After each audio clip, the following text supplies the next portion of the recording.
Hello lovely students, मेरा नाम है Priya Jain. Welcome to my channel and to this session जहां हम आज स्टार्ट करेंगे law of diminishing marginal utility. तो law of diminishing marginal utility क्या होता है, एक सिचुएशन से समझते हैं। ये एक छोटा सा बच्चा अपनी मम्मा के साथ स्कूल से वापस आ रहा होता है और उनको बोलता है कि मम्मा मुझे बहुत भूख लगी है and I want to have burger. तो इसकी मम्मा इसको रेस्टोरेंट लेके जाती हैं जहां पे ये ऑर्डर करता है एक बर्गर।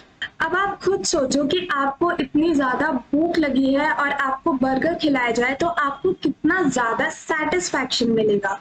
तो इस बच्चे के साथ भी वही हो रहा है।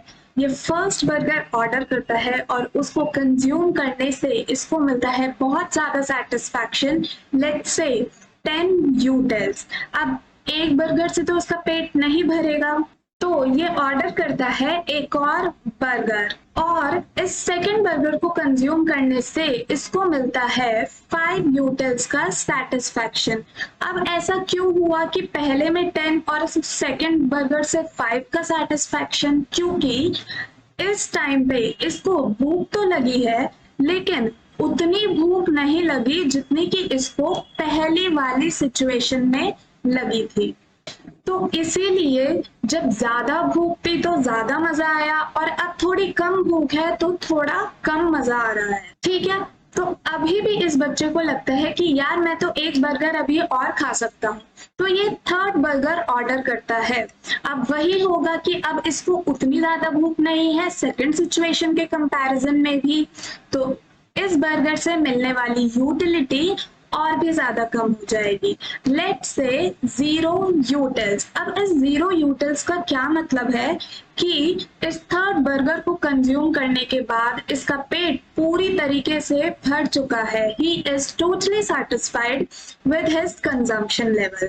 इसके बाद ये अपना कंजम्पशन और नहीं बढ़ाना चाहेगा, तो ये अपनी मम्मा से कहता है कि मम्मा बस मेरा पेट भर गया। लेकिन इसकी मम्मा इसको क्या कहती है कि जो खाना है ना यहाँ से खा के चलो, अपना पेट भर के चलो, क्योंकि मैं घर जाके खाना नहीं बनाऊंगी। अब इस बेचारे बच्चे को फोर्सफुली फोर्थ बर्गर भी खाना पड़ा और ये फोर्थ बर्गर खाने के बाद इस बच्चे का पेट खराब हो गया, मन खराब हो गया, जो बर्गर था उसका टेस्ट आना भी बंद हो गया। मतलब कि जो यूटिलिटी है वो नेगेटिव में चली गई, यूटिलिटी डिसयूटिलिटी में कन्वर्ट हो गई।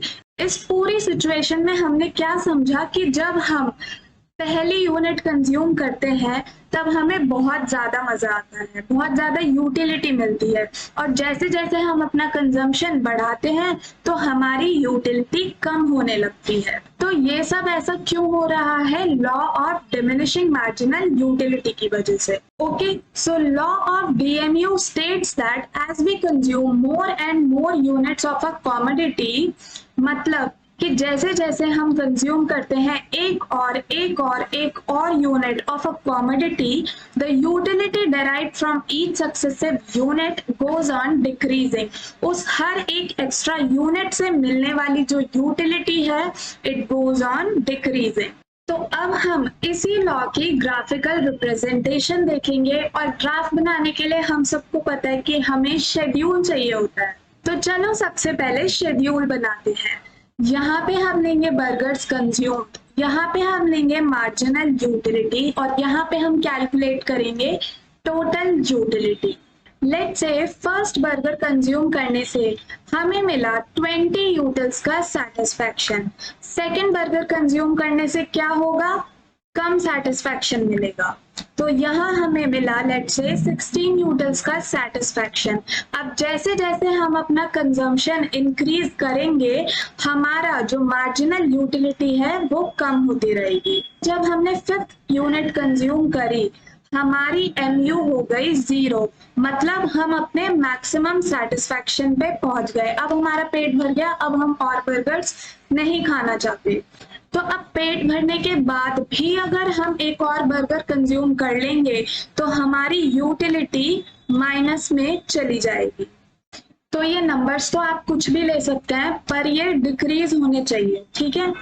अब टोटल यूटिलिटी का फॉर्मूला हमें पता है क्या होता है, सिग्मा mu, हमने लास्ट क्लास में पढ़ा था। तो फर्स्ट बर्गर पे हमारा टोटल mu क्या होगा, सेम होगा। फिर सेकंड बर्गर पे 20 प्लस 16 36, थर्ड यूनिट में 36 प्लस 10 46, फोर्थ यूनिट पर 46 प्लस 4 50। अब 50 प्लस 0 तो कुछ नहीं होगा, तो 50 ही आ जाएगा, और 50 माइनस 6 हो जाएगा 44। तो शेड्यूल हमारा बन गया। अब इसी डेटा को हम प्लॉट करेंगे ग्राफ के ऊपर। तो एक्स एक्सिस पे हम लेंगे बर्गर्स कंज्यूम्ड, और y एक्सिस पर हम कैलकुलेट कर रहे हैं mu। अब क्योंकि law of diminishing marginal utility सिर्फ mu की बात करता है, इसलिए हम यहाँ पे सिर्फ mu को ही प्लॉट करेंगे। मैंने तो पहले से प्लॉट किया हुआ है, लेकिन आप पॉज करके जल्दी से प्लॉट करो, आपका ग्राफ ऐसे ही बनना चाहिए। अब इस ग्राफ से हमें क्या क्या पता चल रहा है कि इनिशियली जब हमने फर्स्ट यूनिट कंज्यूम करी थी तो हमारी mu हाईएस्ट है, और जैसे जैसे हम अपना कंजम्पशन बढ़ा रहे हैं हमारी mu डिक्रीज होती जा रही है। और जब हमने अपना फिफ्थ बर्गर कंज्यूम किया तो हमारा mu हो गया 0।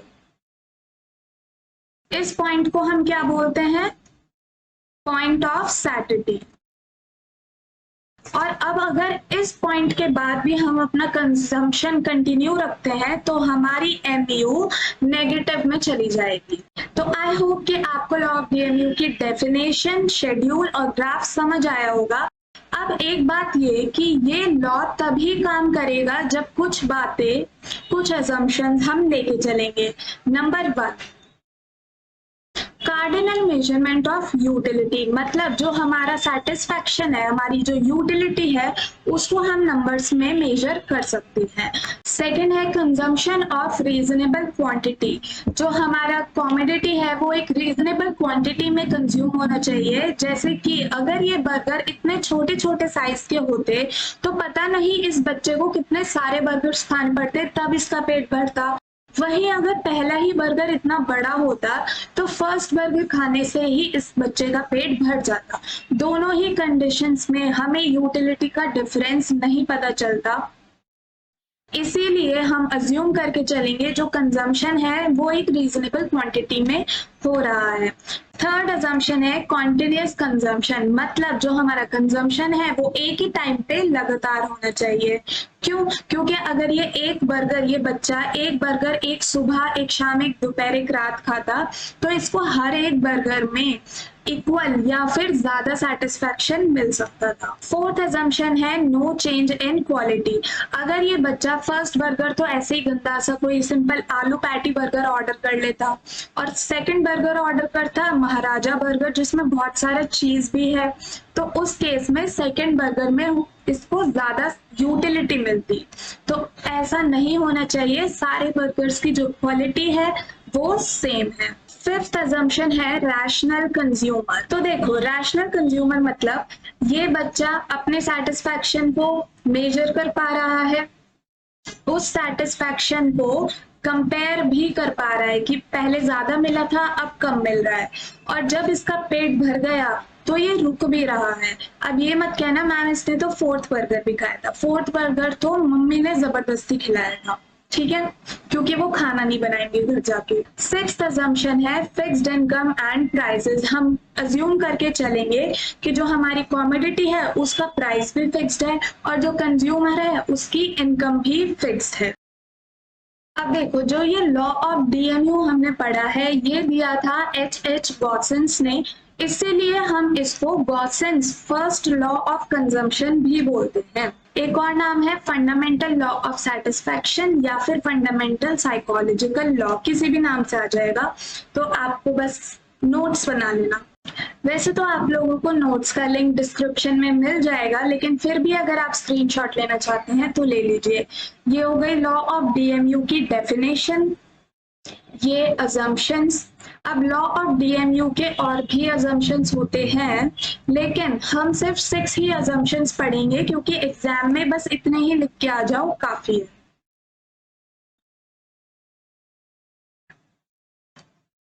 तो जल्दी जल्दी से स्क्रीनशॉट लेते रहो। लॉ ऑफ डीएमयू का शेड्यूल। अब देखो, हमने जो लास्ट लेक्चर में रिलेशनशिप बिटवीन टीयू एमयू पढ़ी थी, उसमें भी same schedule same graph use हुआ है। बस हमने क्या करा, टीयू को प्लॉट नहीं किया है, क्योंकि डीएमयू में, लॉ ऑफ डीएमयू में हम सिर्फ मार्जिनल यूटिलिटी की बात करते हैं। Graphical representation of law of DMU. और जो बातें मैंने आपको ग्राफ के बारे में समझाई है वो एग्जाम में भी तो लिख के आनी है ना, तो ये वो पॉइंट्स हैं जो आप एग्जाम में लिख के आओगे। देखो क्वेश्चन कैसे आ सकता है कि state the law of diminishing marginal utility, उसमें आप डेफिनेशन, एजम्पशंस, ग्राफ और ये पॉइंट्स, ये सब मार्क्स के हिसाब से लिख के आओगे। जितना बड़ा क्वेश्चन उतना ज्यादा मटेरियल। तो अगर आपको इस लेक्चर की सारी बातें अच्छे से समझ में आई हैं तो लाइक कर दो वीडियो को, सब्सक्राइब कर दो चैनल को और जल्दी से शेयर कर दो इस वीडियो को अपने सारे फ्रेंड्स में। तो चलो जल्दी से देखते हैं किस किस को कॉन्सेप्ट अच्छे से समझ में आया है। ये एक स्टेटमेंट दी गई है, आपको बताना है कि क्या ये स्टेटमेंट सही है या गलत है। तो स्टेटमेंट क्या है कि law of DMU will operate even if the consumption takes place in intervals, कि क्या लॉ ऑफ डीएमयू काम करेगा अगर आपका कंजम्पशन के बीच में इंटरवल्स हैं, ब्रेक हैं। तो इस क्वेश्चन का आंसर रीजन के साथ आप लोगों को बताना है कमेंट बॉक्स में। मैं भी तो देखूं कौन सबसे पहले आंसर करता है। तो चलो ये वीडियो तो खत्म होती है यहीं पर, अब हम मिलेंगे नेक्स्ट सेशन में, तब तक के लिए बाय बाय।